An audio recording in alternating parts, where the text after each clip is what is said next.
যেহেতু ঢাকা থেকে নির্বাচন করব এটা মোটামুটি নিশ্চিত। সেই জায়গা থেকে নিজের ভোটটাও ঢাকায় নিয়ে আসা, কারণ ভোটটা যাতে অপচয় না হয়। আমি যদিও ভোটার হয়েছে আগে, কিন্তু কোনো নির্বাচনে ভোট দিতে পারি নাই। দুইটা নির্বাচন আমি ভোটার হওয়ার পরে হয়েছে, 2018 সালে এবং 2024 সালে, এবং আপনারা জানেন যে এই সময়ে কেউই ভোট দিতে পারেনি। এই নির্বাচনে যাতে ভোট দিতে পারি সেটা নিশ্চিত করলাম।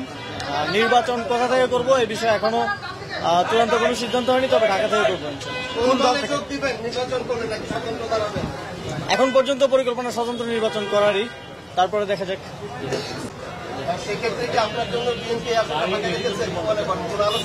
আমার কারোর সাথে কোন ধরনের আলোচনা হয় নাই। কেউ কোন আসন কোন রাজনৈতিক দল ফাঁকা রাখলো কি রাখলো না সেটা আমার দেখার বিষয় না।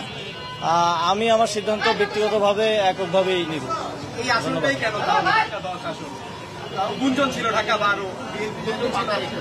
আমার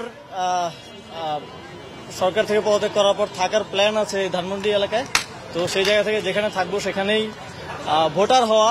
আপনারা তো জানেন যে নির্বাচন করার জন্য আপনি কোথায় ভোটার হইলেন সেটা গুরুত্বপূর্ণ না, আপনি দেশের নাগরিক বা ভোটার হলেই যথেষ্ট। তো সেই জায়গা থেকে ঢাকায় ভোটার হওয়া, যাতে করে নির্বাচনের সময় আমার ভোটটা অপচয় না হয়। এই আপনি কবে নাগাদ পদত্যাগ করতে পারেন? জনতার কাতারে কবে আসবেন? পদত্যাগ কবে নাগাদ করতে পারেন? এটা নিশ্চিতভাবেই এখন বলছি যে আমি নির্বাচন করব। কবে নাগাদ পদত্যাগ করব এটা আপনারা জানেন যে সরকারের উচ্চ পর্যায়ের সাথে সিদ্ধান্তের উপরে অনেক কিছু ডিপেন্ড করছে। আলোচনা করে সেই বিষয়ে দ্রুতই আপনাদেরকে জানাবো। আসিফ ভাই, জুলাই সনদ নিয়ে অনেক কথা হচ্ছে, এটা কোন প্রক্রিয়া বাস্তবায়ন হবে? এই বিষয়ে এখনো যেহেতু কোনো সিদ্ধান্ত আসেনি, আপনারা জানেন যে সরকার রাজনৈতিক দলগুলোকে আলোচনা করার জন্য সময় দিয়েছে, এবং সরকার রাজনৈতিক দলগুলো থেকে ফিডব্যাক পাওয়ার পর চূড়ান্ত সিদ্ধান্ত নেবে। সিদ্ধান্ত নেওয়ার পরে বলা যাবে, এখনই কিছু বলা যাচ্ছে না।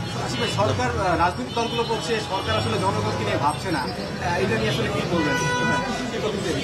সরকার তো জনগণকে নিয়েই কাজ করছে, জনগণকে নিয়েই ভাবছে, এবং সরকারের সকল কার্যক্রম জনগণমুখী।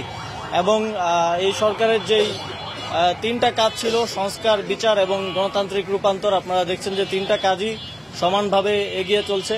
বিচারের বিষয়ে এই মাসের মধ্যেই একটা গুরুত্বপূর্ণ অগ্রগতি হবে।